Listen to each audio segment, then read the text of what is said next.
Hey friend, it's 4:02 in the morning. We're out on a 5-mile jog. I got a lot on my mind, so let me pop you on my head and we'll get to work. But today I want to talk about 5 tips of how to navigate puke when you have a whole bunch of kids. That's right, it's gonna be messy. So I'll see you at mile 1. Here we go.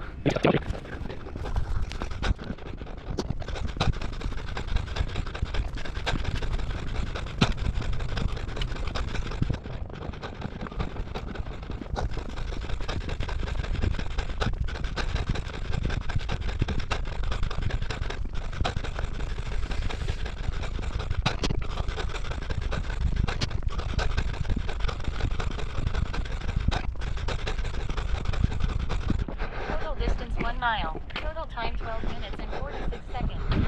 Split pace 12 minutes 46 seconds per mile. Alright. Hey friends. So this is an exciting run because the plague has afflicted my family. And I haven't been able to work out in like, I don't know, 9 days or so. Just totally tore up. Gestational distress. You know, food traveling north and south, all the mess. But I want to share some practical tips on how to navigate this, because I got 4 kids, ages 8 years old, 5-year-old, 3-year-old, and a 10-month-old, and a wife. And I don't know, maybe the first thing we can talk about is just expectations. Like growing up and then getting married and having kids, for some reason it was always a surprise to me that people get sick. Like, it's just unexpected.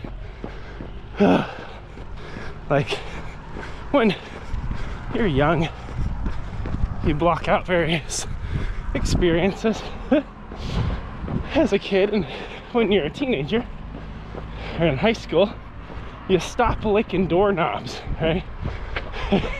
Or putting toys in your mouth.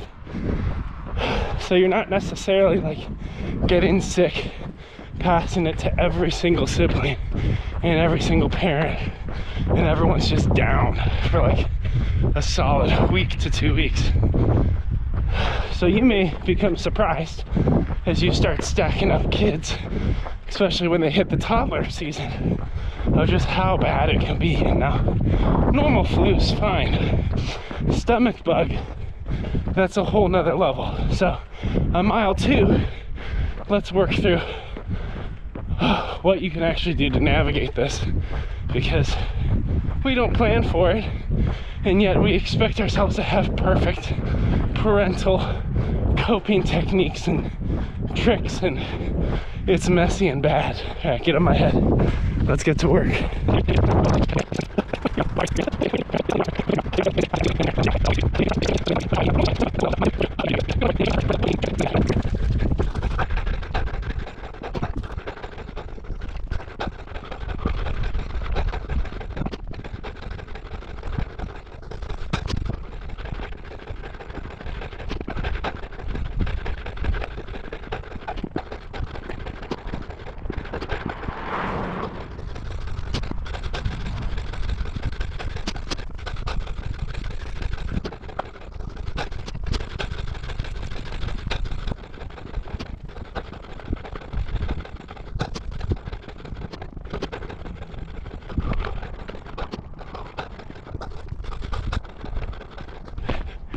Distance 2 miles.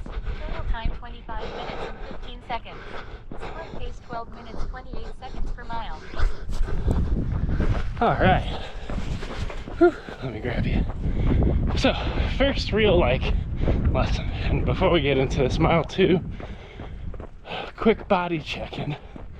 I mean, I just came off the plague, so my stomach's still a little ripped up. I haven't done any lifting or stretching, so everything's a little twisted. But my goal, because it's Monday, was to try to jump back into a normal routine, set a low mileage target of like 5 miles for this week's long run. and then build. So, well, it would be nice to just stop and walk back. And a little easier. I think I'm gonna keep pushing, see what I'm capable of. There's the psychological aspect of walking in a long run that I just need right now. But your first real tip is empathy. And empathy is just imagining, putting yourself into someone else's experience and what they're going through, so that you can kind of reset your perceptions of someone, your judgments of somebody, and your engagement of somebody, right? It's like being a human 101.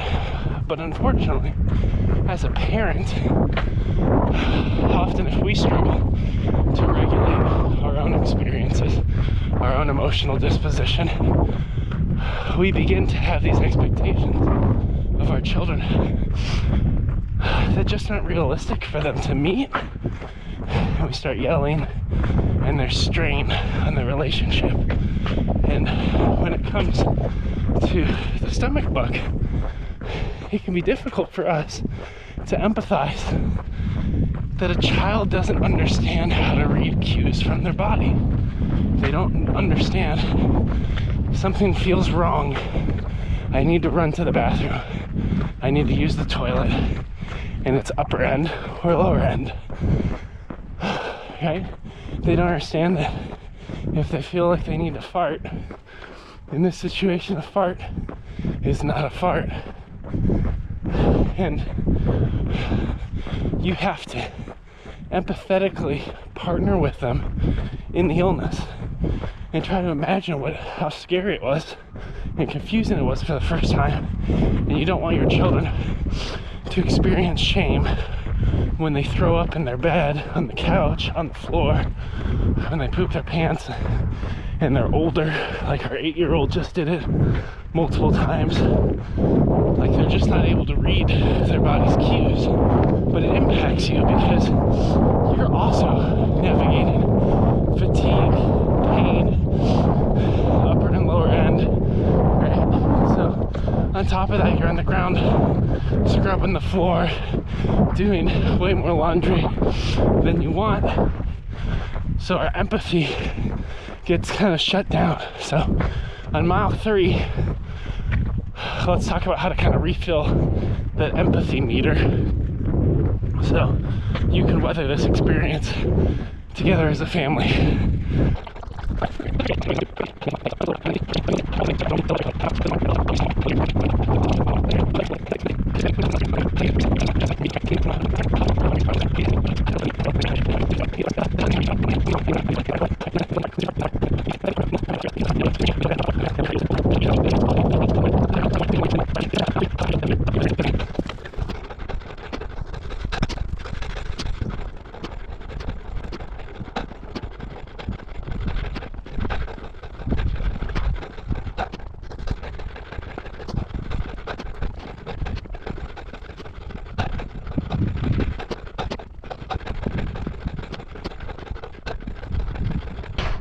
Total distance 3 miles. Total time 38 minutes. Split pace 12 minutes 45 seconds per mile. Alright. Alright, mile 3. Good progress has been made. Okay, a little out of breath. Working hard this morning. So, empathy. I gotta track back with our conversation. So there's these gaps of like 0.8 miles where I can think together my thoughts for the next section we talk about. But also, sometimes if it's early in the morning, my thoughts just kind of wander. And I'm binging through Squid Games too. And I was like, how do I turn this into Pretentious Engineer content? And I was like, maybe we could work on improving the optics tracking of that like creepy red light, green light doll, so that folks can't hide behind each other. I was like, what a weird tangent. Okay, let's get back to puke. But how do we improve our empathy as we're navigating children that need to learn how to use a toilet, how to puke in a bucket, and need encouragement and don't need to be heaped with shame for exploding their bed, making a mess, puking in your bed. We have a daughter with curly hair, like that's always awful. So one of the first things you can do for yourself is reset your expectations, and not necessarily of your children. I mean, you probably need to do that as well, but reset your expectations of what you can actually do. And what I mean from that, if we have pressure at work, deadlines that we thought were important, and we're sick, we have sick days for a reason, but yet we'll feel pressure to still do some documentation, clean up around the house, cook dinner, puke, work out, take care of the kids. Like, we still expect too much out of ourselves. I'm gonna switch arms for a minute. We expect too much out of ourselves. And because of that, we start to experience this strain of feeling like we're behind, and that it's so awful that the plague has afflicted our home on this week versus what, next week, the week after that. Like, sickness is normal, and it represents an opportunity to rest, recover, and reset, even if there's an aspect of our life that requires us to push. But if you can start to reset some of your expectations, prune off a couple chores, let the laundry pile up, like, find a contentment with certain things not progressing, it's going to allow you to have a little bit more emotional fortitude to view what your children are experiencing more empathetically. So everything doesn't need to become a teachable moment with them, but they can just feel wrapped in love and affection and support. Kids need compassion when their body's hurt, right? Not rules. Okay, mile 4, we'll check in and I'll share some other insight.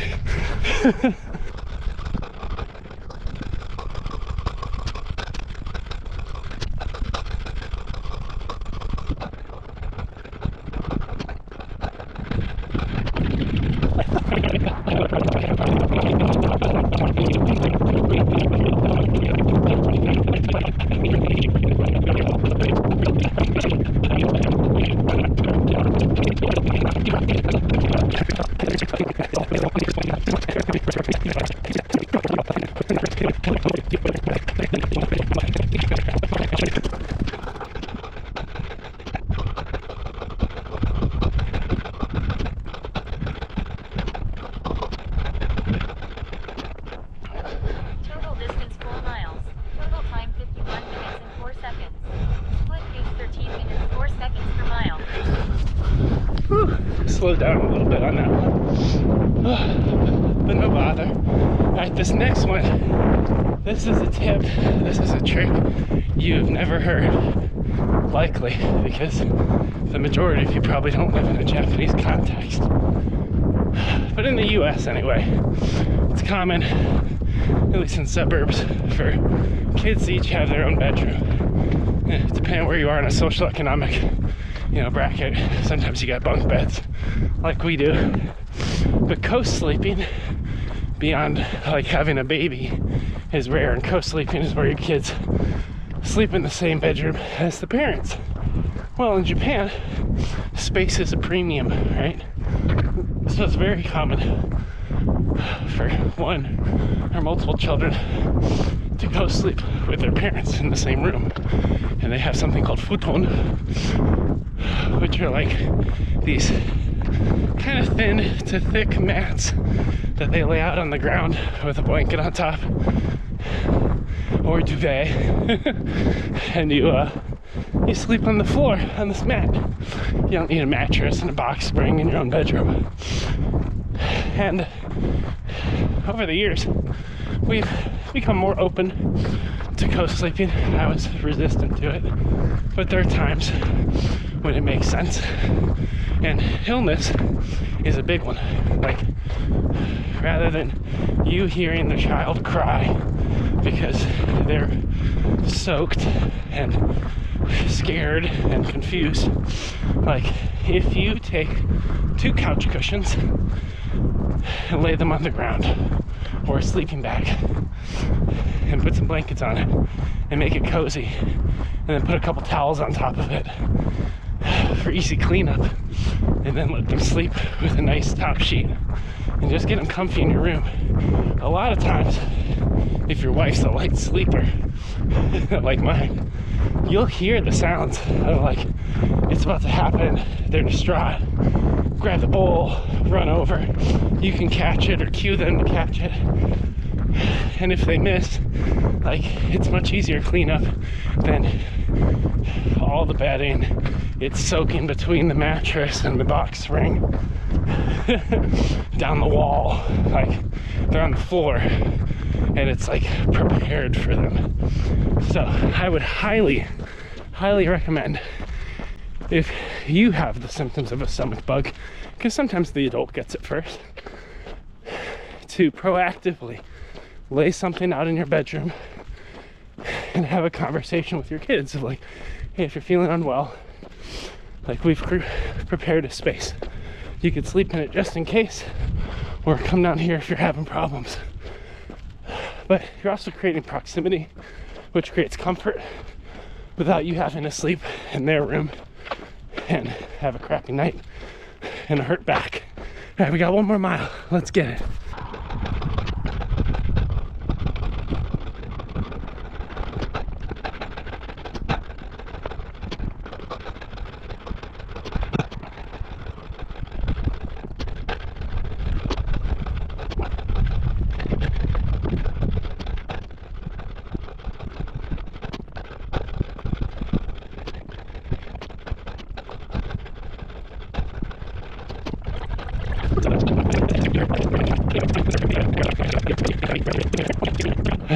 We're just about 5 miles. Should go off while I'm chatting. The last tip for you, and comes from a Japanese mindset, one of my favorite words, shogunai. Shogunai, like, literally means it is what it is, or it can't be helped. But it kind of comes from a little bit of a nihilist perspective of, like, there are circumstances larger and greater than us that we can't control. All we can do is weather through it, endure, grit our teeth, muscle it out. There's another Japanese word, gambate, like, keep fighting through, striving endlessly. The reality is, when you're cycling puke through 4 kids and 2 adults over the course of 2 weeks, and I'll stack on living in the basement of the in-laws, it's hard.